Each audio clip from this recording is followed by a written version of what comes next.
చిన్న ఇంజెక్షన్ ద్వారా మోకాలు మరియు నడుము నొప్పులకు దీర్ఘకాలిక పరిష్కారం. డాక్టర్ ప్రకాష్ గుడిపూడి. సంప్రదించండి. Allied's pain and pain management centre, Hyderabad. YCP rebel ఎమ్మెల్యేలు ఈరోజు స్పీకర్ ముందు హాజరయ్యారు. అనర్హత వేటుకు సంబంధించి ఆయన ఇచ్చిన ప్రసాదరావు ఇచ్చిన ఫిర్యాదు నేపథ్యంలో హాజరయ్యారు. ప్రస్తుతం ఉదయగిరి ఎమ్మెల్యే మేకపాటి చంద్రశేఖర్ రెడ్డి ఉన్నారు.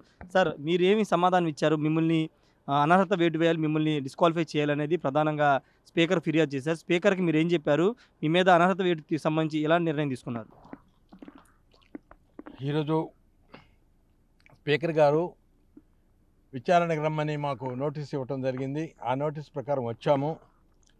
మాకు ఆయన లోపలికి పోగానే అడిగిన ప్రశ్నలు చాలా తేలిగ్గా అడిగేశారు.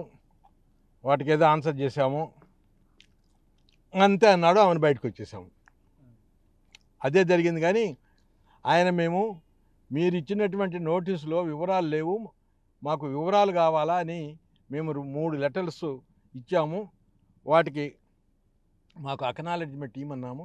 అది లేటుగా నేను అదే చేస్తామని అక్నాలెడ్జ్మెంట్ కూడా ఇవ్వలేదు. ఇస్తామన్నారు. రామనారాయణ గారు అడిగితే ఇస్తామన్నారంట. అది ఎప్పుడు ఇస్తారో ఎప్పుడు పంపిస్తారో అనేది కూడా తెలియటం లేదు. ఇప్పుడు ప్రస్తుతం కూడా రామనారాయణ గారి విషయాలని చెప్పారు. దాని ప్రకారం మాకు అందరికి కూడా నలుగురికి అదే జరుగుతుంది. ఖచ్చితంగా మేము వాళ్ళు ఏం చెప్తే దానికి మేము బదులై ఉంటాం. అంటే సార్, మీరు పార్టీ 4 సార్లు ఎమ్మెల్యే గెలిచి సీనియర్ ఎమ్మెల్యేగా ఉన్నారు. అంటే అనర్హత వేటు మిమ్మల్ని ఆల్రెడీ పార్టీ సస్పెండ్ చేసింది. మిమ్మల్ని మీరు పార్టీకి సంబంధించి వ్యతిరేక కార్యక్రమాలు చేస్తున్నారు, పార్టీ మీద విమర్శలు చేస్తున్న ఉద్దేశంతోనే అనర్హత వేటుకు ఫిర్యాదు చేశారని ప్రసాదరావు అంటున్నారు. ఇదంతా చెల్లుతుందా సార్?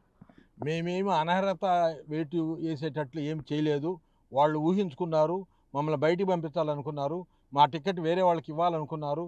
వాళ్ళు టికెట్ ఇవ్వాలనుకున్న వాళ్ళు ఏం మాట్లాడుకున్నారో ఏమో, నన్ను బయటికి పంపించాలనే ఉద్దేశంతో ఆయన చుట్టుపక్కల ఉన్నటువంటి బృందం అంతా చేసిన పని ఇది. మాకు వ్యతిరేకంగా ఉన్నారు. నేను ఎమ్మెల్యే అయిన 2వ సంవత్సరం నుంచి నాకు మొదలుపెట్టారు, ఈయన పంపిస్తాము, నెక్స్ట్ వేరే వాళ్ళని.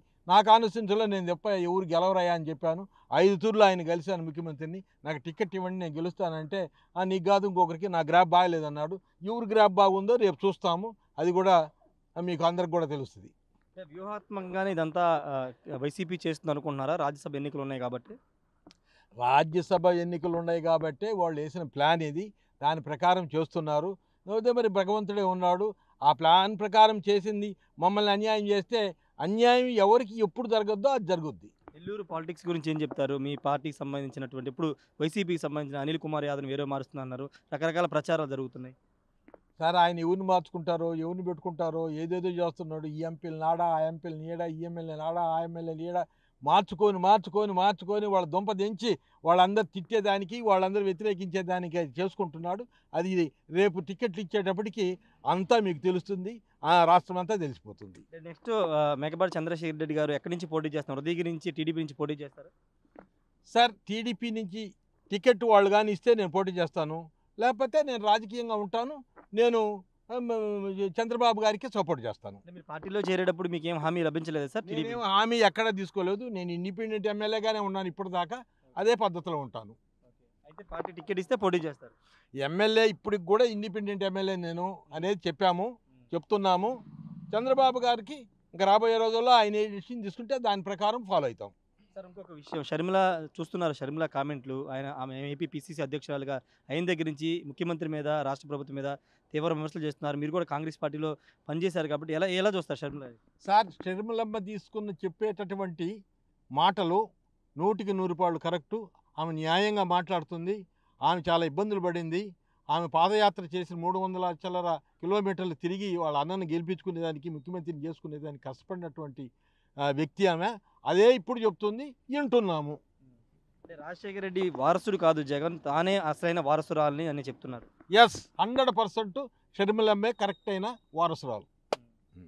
అంటే ప్రజలు ఆమె వెంట నడిచే అవకాశం ఉందంటారా? అది భగవంతుడు ఉన్నాడు. షర్మిలమ్మ తప్పు మాట్లాడటంలే, భగవంతుడు ఆమెకు సహాయం చేస్తాడని చెప్తుంది, చేస్తాడు. భవిష్యత్తు కదండి, రాజకీయం కాస్త నానాలి కదా. నానిన తర్వాత భగవంతుడు ఏ డెసిషన్ తీసుకుంటే ఆ డెసిషన్.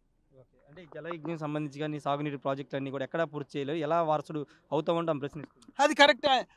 షర్మిలమ్మ చెప్పే ప్రతి మాట కరెక్టే, దానిలో తిరిగే లేదు. అంతే, 100కి 100 పాళ్ళు. Okay sir, thank you. Sir మొత్తంగా షర్మిల చేసే వ్యాఖ్యలు 100% వాస్తవమేమని మేకపాటి చంద్రశేఖర్ రెడ్డి చెబుతున్నారు.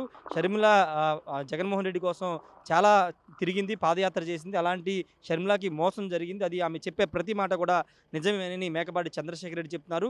తాను ఇండిపెండెంట్ ఎమ్మెల్యేగా ఉన్నాను, టీడీపీ నుంచి టికెట్ ఇస్తే ఖచ్చితంగా పోటీ చేస్తే నేను పోయినా రాజకీయాల్లో ఉంటాను తప్పించి టికెట్ ప్రస్తుతానికైతే నేను అడగలేదని మేకపాటి చంద్రశేఖర్ రెడ్డి చెప్తున్నారు. వైసీపీ ఎమ్మెల్యేలు అంటే కావాలని ఉద్దేశపూర్వకంగా మేము చేయని వ్యాఖ్యలు తీసుకొచ్చి చూపించి తమ మీద అనర్హత వేటు వేయాలని చూస్తున్నారు. అది రాజ్యాంగబద్ధంగా చెల్లే అవకాశం లేదని చెప్తున్నారు. ఏదేమైనప్పటికీ ప్రస్తుతం మేకపాటి చంద్రశేఖర్ రెడ్డి మాత్రం చాలా కీలక వ్యాఖ్యలు చేశారు. షర్మిల సంబంధించి జగన్మోహన్ రెడ్డి కాదు, షర్మిలనే నిజమైన వారసురాలు రాజశేఖర రెడ్డి అని ఆయన చేసిన పరిస్థితి ఉంది. కెమెరా పర్సన్ ఫన్నీతో రాజేష్ RTV అసెంబ్లీ నుండి. మరిన్ని వీడియోస్ కోసం ఛానల్ ని సబ్స్క్రైబ్ చేయండి. లేటెస్ట్ అప్డేట్స్ కోసం వాట్సాప్ ఛానల్ ని ఫాలో చేయండి. అండ్ లింక్ డిస్క్రిప్షన్ లో ఉంది.